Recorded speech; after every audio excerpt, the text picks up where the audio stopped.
My name is Ricky Raley, and I'm from Westville, Indiana. My military experience, I was in the Indiana Army National Guard. I did one tour in Iraq. I have a Purple Heart from that. Shortly after coming home from Iraq, I was in a car accident and got paralyzed.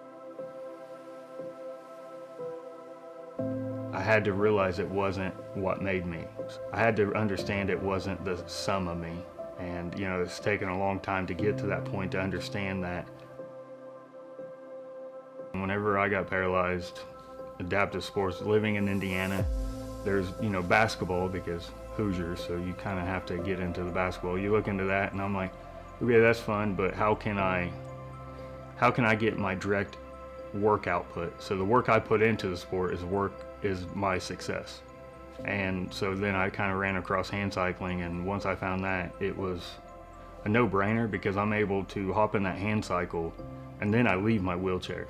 So it's not like I'm not playing a sport in another wheelchair. I'm getting in a hand cycle and I leave it.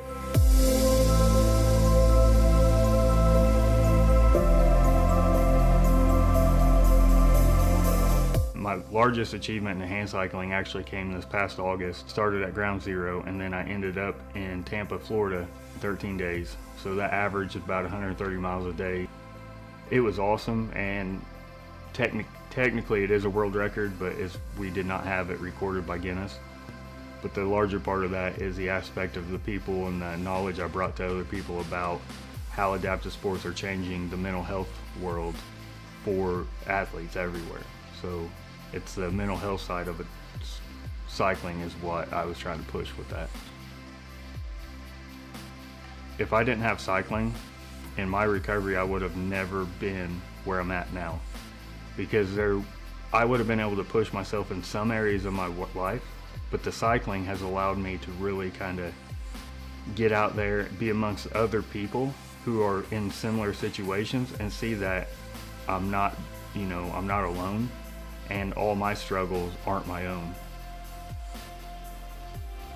In the end, it's not the bike that's going to make me a champion, it's the motor I put in that bike. So it's all about the work I put out there.